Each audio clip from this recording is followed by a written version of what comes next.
Fast bowling কি করে খেলবে, ফাস্ট বোলিংকে কি করে ফেস করবে, এটা অনেক ছেলেদের প্রাইম লেভেলে যারা ক্রিকেট শেখো, মানে দূর থেকে বলার দৌড়ে আসছে দেখলেই তোমাদের মনে একটা ভয় কাজ করে, ভীতি কাজ করে যে কত জোরে লাগবে বল, বডিতে লাগবে। মাথায় রাখতে হবে যে তুমি খেলার টেকনিকটা জানো না, তাহলে কিন্তু যত জোরেই বল করুক তোমার কিন্তু ওই গায়ে লাগার সম্ভাবনা থাকবে না, ওই ভয় ভীতিটা থাকবে না। তোমাকে টেকনিক জানতে হবে। ফার্স্টে কি টেকনিক, যে টেকনিকের দ্বারা তুমি ইজিলি যে কোনো লেভেলের বল খেলতে পারবে, যে কোনো লেভেলের বল।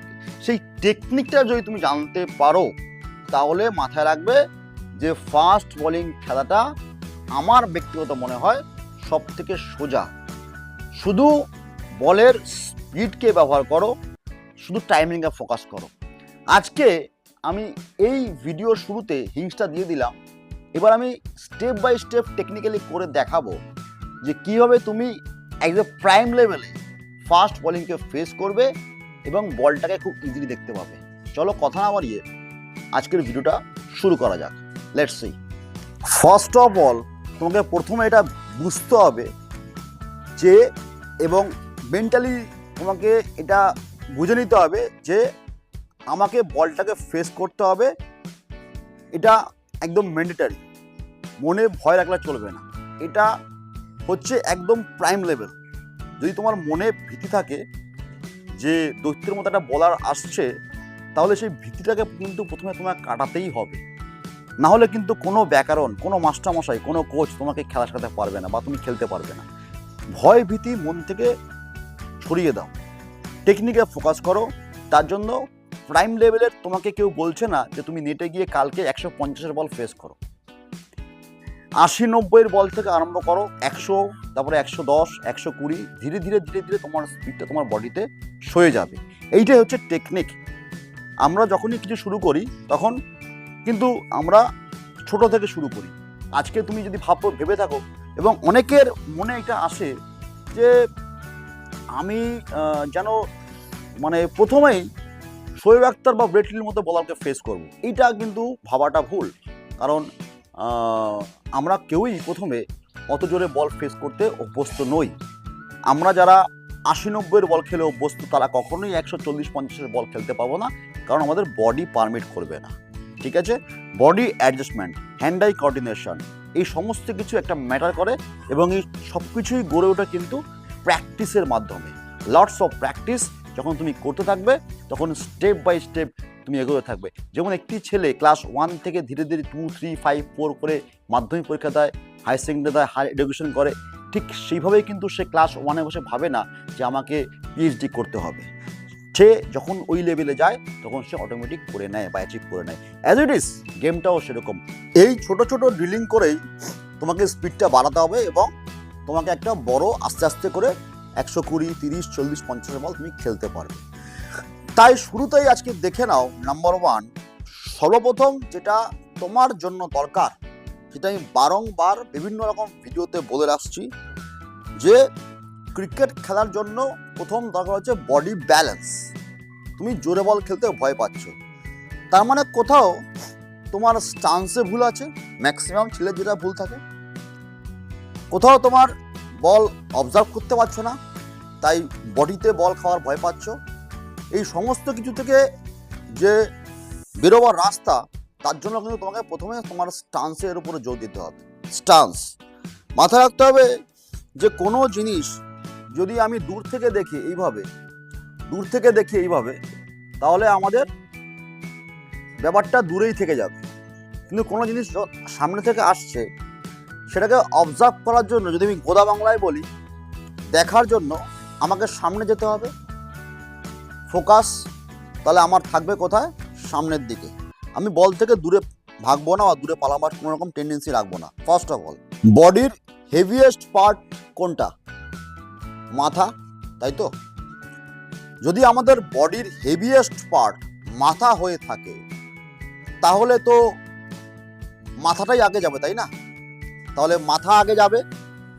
কোনো সরীসৃপ প্রাণীকে দেখেছো নিশ্চয়ই, সে লেজ দিয়ে পিছনের দিকে যায় না, সে মাথাটা তার সামনের দিকে থাকে, মাথা যেদিকে যায় সেদিকে তারা বডি যায়। রেলগাড়ির মতো সিস্টেমটা। তাহলে যদি রেলগাড়ির মতন সিস্টেম যদি আমার বডিকে মনে করি, তাহলে রেলগাড়ির যে ইঞ্জিনটা থাকে সেটা হচ্ছে মাথা। সেটা আমার প্রথমে যাবে সামনের দিকে। তাহলে মাথা কোন দিকে যাবে? বল যেদিকে আসছে সেদিকে, একদম সোজা অঙ্ক।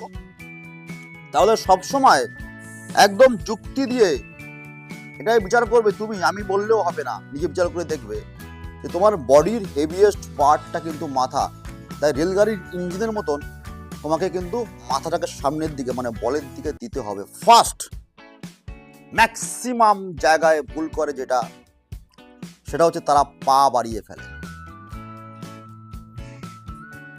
পা বাড়িয়ে ফেলে, পা বাড়ানোর জন্য কি হয়, খাড়া খাড়া খেলা হয়ে যায়। মানে আমি যদি এইভাবে পা বাড়াই তাহলে কি হলো, পাটা আগে চলে গেল, কিন্তু আমি কি গেলাম? গেলাম না।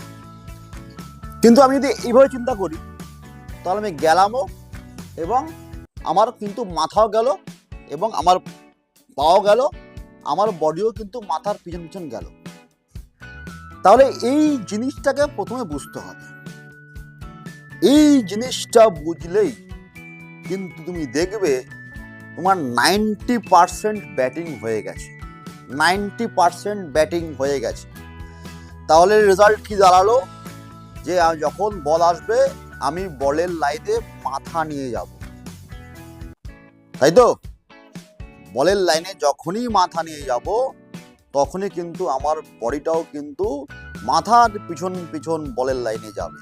এটা মাথায় রাখতে হবে, খুব ভাইটাল, খুবই গুরুত্বপূর্ণ। এটা প্রাইম স্টেজে এইটাকে দিয়ে প্রথমে আরম্ভ করো। বল যখনই ছুটছে বলের লাইনে মাথা দিয়ে আসো। Bat lifting, bat down swing, এসব কিছু হবে, কিন্তু যদি তুমি বলের লাইনে না যাও তাহলে এইগুলোর কোনো গুরুত্ব তো রইল না। তাই প্রথমে আমাকে বলের লাইনটা চুজ করার জন্য মাথা দিয়ে বলের লাইনে আসতে হবে, এবং সবসময় মাথা রাখতে হবে মাথা দিয়ে বলের লাইনে আসলেই তুমি close to the ball meet করবে, এবং বডি কিন্তু তোমার যেহেতু তোমার মাথা আগে গেছে তোমার বডি কিন্তু সবসময় বলের পিছনেই থাকবে, যেটা কিন্তু একজন ভালো ব্যাটসম্যানের একটা বিশেষ বৈশিষ্ট্য। সে সবসময় বলকে নিয়ে খেলে। তোমরা অনেক প্রশিক্ষককেই বলতে শুনেছো যে বলটাকে নিয়ে খেল। কি করে নিয়ে খেলবে তার প্রসিডিউরটা কিন্তু এইটা। তুমি যখনই close to the ball body meet করবে, বলের কাছে behind the ball body meet করবে বলটাকে, তখনই দেখবে তোমার শটে কিন্তু পাওয়ার আসতে বাধ্য, কারণ তোমার শরীরের সবকিছু টোটালি বলের পিছনে ইনভলভ হয়ে যাচ্ছে। সেই শটটা পাওয়ারটা জেনারেট হচ্ছে, দূর থেকে কিছু হয় না। এখান থেকে মারলাম, এখান থেকে মারলাম, কাট শট আপার কাট শট আলাদা জিনিস, কিন্তু তুমি ড্রাইভ মারা খেতে তোমার প্রাইম লেভেলে তোমার এটাকেই অভ্যাস করতে হবে। মাথায় রাখতে হবে যে যেহেতু তুমি পেস বল খেলতে পারছো না, ফাস্ট বল খেলতে পারছো না, তাই সবসময় এখন প্র্যাকটিস করো ডিফেন্স অ্যান্ড ড্রাইভ। ডিফেন্স এবং ড্রাইভ সবসময় তোমাকে শুরুতে আরম্ভ করতে হবে। লাখ লাখ শ্যাডো করে যাও ডেইলি, দেখবে যখন ডিফেন্স আর ড্রাইভ, এইবার তোমার জন্য ডিফেন্স ড্রাইভ হয়ে গেল, শ্যাডো হয়ে গেল, লাখ লাখ তুমি করলে, এবার দেখবে তুমি বলটাকে ইজিলি অবজারভেশন করতে পারছো। তার জন্য কি করবে, তোমার মাথায় রাখতে হবে নাম্বার ওয়ান, এক, জাস্ট এখান থেকে হোল্ড, জাস্ট এখান থেকে হোল্ড। যদি আমি সাইড ওয়াইজ দেখাই তাহলে ঠিক এইভাবে দাঁড়াবে, জাস্ট ওয়ান, এই যে জাস্ট এই যে এই গ্রিপিংটা আমি আমার ভিডিও আছে দেখিয়ে দেবো বা দেখে নেবে, যদি দেখার পরে আবার আমাকে বলবে আমি দেখিয়ে দেবো গ্রিপিংটা। ওয়ান, জাস্ট এই পার্ট একটু কাভার দিয়ে খোলা, এটা পয়েন্টের দিকে থাকবে, ট্রু ব্যালেন্স তৈরি করা। এবার এখান থেকে দাঁড়িয়ে just one, just little bit down হওয়া, জাস্ট এখান থেকে লিটল বিট ডাউন হওয়া, এবং বলের লাইনে গিয়ে মাথা দিয়ে গিয়ে খেলা, বলটাকে অবজারভেশন করা। যদি সম্ভব হয় কাউকে বল ছুঁড়ে হাত দিয়ে ধরো, বা বলকে অবজার্ভ করো, খেলো না, স্পিড আস্তে আস্তে বাড়াও। এবার তোমার এখান থেকে ডিফেন্স, এখান থেকে তোমার ড্রাইভ, শট, ছোট ছোট করে স্পিড বাড়াও, দেখবে তোমার এই যে প্রবলেমটা আছে এইটা তোমার সমাধান হয়ে যাবে। আমি আবারও সেই সমস্ত বিষয়গুলোকে আরেকবার রিমাইন্ডার করে দিচ্ছি।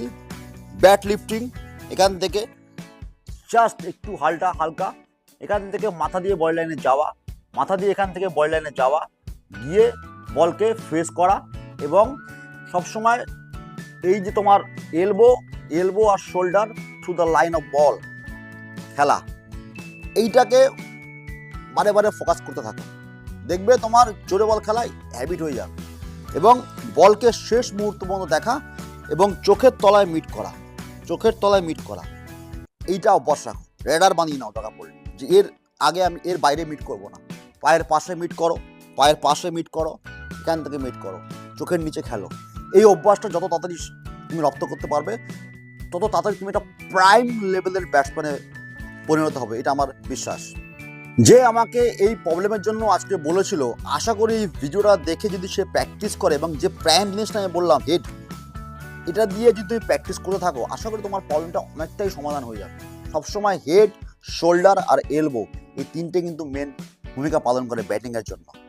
আমি জানি এরপরেও তোমার প্রবলেম হবে, সেই প্রবলেম বলতে কিন্তু আমাকে দ্বিধাবোধ করবে না, কারণ বেঙ্গল ক্রিকেট চ্যানেলটা শুধু তোমাদের জন্যই বানানো হয়েছে। আজ এই পর্যন্তই, দেখা হচ্ছে পরবর্তী ভিডিওতে। ততক্ষণ পর্যন্ত চোখ রাখো বাংলার একমাত্র ক্রিকেট চ্যানেল বেঙ্গল ক্রিকেট। আমি Subrata, thank you so much.